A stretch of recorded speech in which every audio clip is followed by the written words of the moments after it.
Imagine you're playing doubles and you're returning serve. The serve comes to you and you hit a lob down the line. It's a great lob right in the back corner. Forces this team to switch. They're in trouble. Let me ask you something. Where should you, as the person who hit that lob, right? Where should you go? And be specific. Don't just say, oh, I'm going to attack, Ryan, or I'm going to go to the net. I want you to put a dot, like there, Ryan, or I should go there, or I should go over there, or I should be right here. Like, where is that dot? Where is that place that you should go on the court to best handle the shot or shots that can come from that player who's switching? To help answer this question, I want you to watch this point between USC and UCLA, super high level doubles, and hopefully your answer matches what you learned in this video. All right, first, let's watch this point in its entirety, and then we'll diagram it. Yeah, go, Mickey Beats! Yes.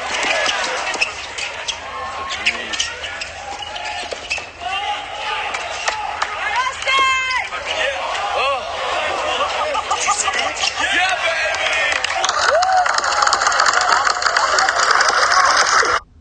Wow, what a wild point. If you have a chance, watch that point again. There was just so much to unpack here. So from the I formation to the both back to on the last shot, the ball hitting the net post and then going in, which is completely legal because the net post is a permanent structure. I'm not going to talk about all of those things during this analysis. I'm going to wait for those for future videos. But let's first start with this initial lob because there are back-to-back lobs here. And I want to help you and know what to do. Okay, so first, and by the way, this is Karu Sell. He runs My Tennis HQ, great channel on YouTube. He's also Naomi Osaka's hitting partner currently. And if I were to play any one of these players, before I even start here, if I were to play any of these players, I would get absolutely destroyed. I probably wouldn't win even one game against these players. But I'm going to help you out, and we're going to kind of diagram this match and this point, I should say, and show you what you should do in this situation. So lobs are super common in doubles, really common in doubles. So when you lob successfully over your opponent's head, where should you go? Be specific. Where should you go? When you see this and your opponent's in trouble and they're running back, and it doesn't matter that these players didn't switch. Like, I don't care about that. Where should these two players go? And in order to answer that question, we have to empathize with this person. We have to empathize with the person who's running back. What shot will they most likely attempt? Just in your tennis experience, when you're this player, when this is you, or when you lob over your opponents and they run it back, what shot do they most likely hit? And the answer to that question is they usually hit a lob. Well, what shot do you want to hit off of a lob? Hopefully you're saying an overhead. Well, check out what happens. Check out where Karu and his partner go. They go tight, or they move forward when they see their opponent in trouble. Well, wait a minute. If the opponent is going to lob, then why are these players going forward? This is what Vic Braden calls rushing the net, or like getting tight to the net just to lose at a faster rate. These players are going forward closer to the net, and you can see Karu is on the service line, and then he runs forward or moves forward, and now at his deepest, his left foot is easily smack dab in the center of the box. This is a mistake. And if I were talking to Karu, and I would absolutely tell him that, right?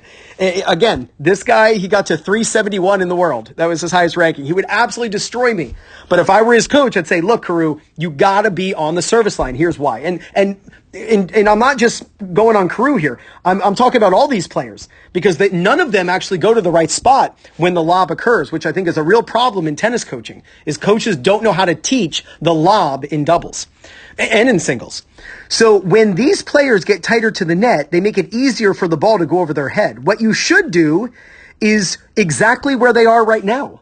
These players should just put their toes on the service line, not their heels, not be somewhere near the service line. Put your toes on the service line, and you will be right the vast percentage of the time. You want to be right 80% of the time. You don't want to be right 20% of the time. If you get tight to the net, you will be right 20% of the time. If you move back, you will be right 20% of the time. If you hang out on the service line, you will be right 80% of the time. These players get tighter to the net, which makes it easier for the lob to go over their heads. Now, this lob lands a foot from the baseline. Now, we don't have to worry about this. And the reason is because this is part of that 20%. Again, we don't want to be right 20% of the time. We don't want to be right 2 lobs out of 10. We want to be right 8 lobs out of 10, which is why being on the service line is the best. Because if you're on the service line, if he hits a great lob, you can move back 2 steps into no man's land and hit a scissor kick overhead. If he hits a bad lob that's going to go barely past the net, then you go forward and you just crush an overhead at the net guy who's got no time to react. And if he hits a ground stroke, you're going to have about a full second to move forward and get that ball before it dips below the net, and you can easily hit this ball again at the net player. But they go forward and the lob occurs. Now, the roles reverse. Remember, we were looking, or I should say these 2 players were looking at his back. When you are looking at your opponent's back because they're running down a lob, whether singles or doubles, put your toes on the service line. Well, then the roles reverse. And now all of a sudden, these players are looking at their backs. Where should these players go? These players should go to the service line. They should put their toes on the service line. Let's see where they go. Neither one of them goes to the service line. This player stays behind the baseline. This player moves forward just like the blue team. They move forward. Again, they are ready for the 20% of the time. Now, Carew does not lob that ball. Carew hits a ground stroke, which is fine. He can absolutely, again, I'm not telling you you have to lob. I think it's a good idea to lob, especially in club tennis. But if you want to hit a ground stroke, that's fine. When a ground stroke occurs, if this player had been on the service line, he could have gone forward and gotten that ball before it drops below net level. Now we can see where this ball lands. The ball lands on the service line. So this is when you get people say, ha, Ryan, if this guy would have moved up to the service line, he'd now have a half volley, and then the ball would pop up, and then, this team would come forward, and then they'd rip it up the middle. So good thing he stayed back. Well, hindsight is 20/20, but also let's see how long it takes for that ball to be struck and then go to the service line. So we can't see Carew make contact with the ball, but we know when he hits the ball because we can look at this player and we can look at his split step. So Carew is going to make contact when this guy is in the air or just jumping. So Carew is making contact right now. That's the timing of the split step. And then as he lands, there's the landing of his split step. We can actually see the ball right here. So Carew's already hit it. So Carew is hitting the ball right now. That's when Carew is hitting the ball. So let's put a timer up. Let's see how long it takes for Carew's ball to get to the service line, right? Let's check it out. So right there, the ball is landing right now. Yep. So 0.98 seconds. So just under a second. So trust me, if this guy, and I'm going to show you with Carew running, if this guy had been on the service line, he wouldn't just stand there for a full second and let the ball come to his feet. I want to show you how far Carew was able to run in 1 second. So let's just start it right here. So here's Carew. That's where his feet are. His foot is basically right on the service line or right over the service line right now. So let's put a timer down and let's see how far Carew can run in 1 second. So let's go to 0.98. There we go. So Carew ran from the service line to the baseline. That's 18 feet in just under 1 second. But let's say it's 1 second. In the same amount of time that this player would have to move if the ball was hit to his feet. So he would not have just stood there for a whole second. He would have come forward and he probably would have made contact with the ball right now. He would have made contact with the ball above net level. And what could he have done? Because he would have gone forward into the middle of the service box. He could have just volleyed it short over there because of how far back Carew is. But because this guy stayed behind the baseline, he lets Carew off the hook. And Carew and his partner let this guy off the hook by getting so close. They made it super easy for him to lob over their head. And now Carew's off the hook because the guys didn't move correctly. This is a real problem in tennis coaching. If you're a coach, you've got to teach your students when there's a lob to go to the service line. They will be right 80% of the time. And the 20% of the time that they're wrong, they can still just move into position, right? Carew did run back and get that lob, didn't he? So then the point continues, and it was a pretty fun point because this ball actually hits the net post and bounces into the court. It was really cool. And then that guy just blasted at the net guy. So let's go back to the big board again and let's really understand what to do, whether it's singles or doubles and a lob occurs. Now, this video is sponsored by playercourt.com. If you want to play more tennis and find people in your local area to compete against or practice with, or even a coach who's close to you, use my link in the description, playercourt.com/2minute tennis to get 50% off when you join. All right, this is you. Ball's going back and forth, and you decide to lob over your opponent's head. Now, in the point we just watched, the players just went back, but a lot of times players will also switch as well. And it doesn't matter in the scenario. It doesn't matter. It's the same thing. But if these players switch, you need to go to the service line. When you get tight to the net and you go, and what people say is they go forward. They're like, oh, when I lob, I go forward and I attack. When you do that, you're not empathizing. You're not putting yourself in your opponent's shoes and thinking, what would I do in their situation? I would lob.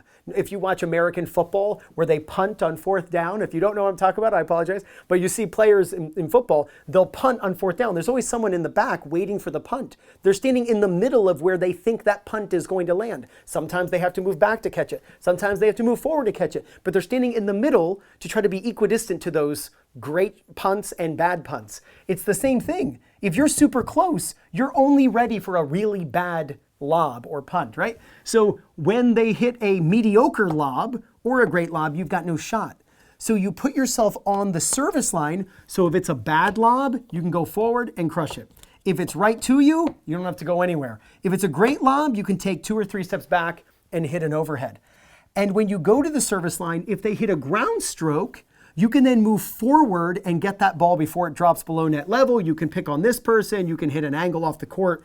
Being on the service line is what you want to do when you lob over your opponent. Please hit the share button under this video, grab the link, and send the link to your doubles partners. You need everyone on the same page. I would say this is one of the top 3 mistakes that are made by pros, college players, and club players around the world when it comes to doubles. Players are not moving correctly when they lob over their opponents. And it's the same thing in singles, by the way, if I just remove these players. It's no different. This is you, the blue player. Your opponent comes in, you lob over them, and they're running back to get it. Don't just lob and stand there. Don't stand there and just watch them run down that lob. You're letting them off the hook. Don't get super close, because then that ball is just going to go right over your head when they lob. If the ball comes right to you, well, great. Well, that's the 20%. You're ready for the 20%. I want you to be right, 4 times out of 5, not 1 time out of 5. So you go to the service line since you don't know what type of shot your opponent's going to hit. And if they hit a ground stroke, you can quick move, hit a volley into the open court. And if they do hit a lob, if it's weak, medium, or a great lob, you can hit the overhead and still control that point. When you lob over your opponents, put your toes on the service line. And when you do, there's no doubt, you're going to gain confidence, win more matches, and play much better tennis. This is Ryan Reedy from 2minutetennis.net. You got this.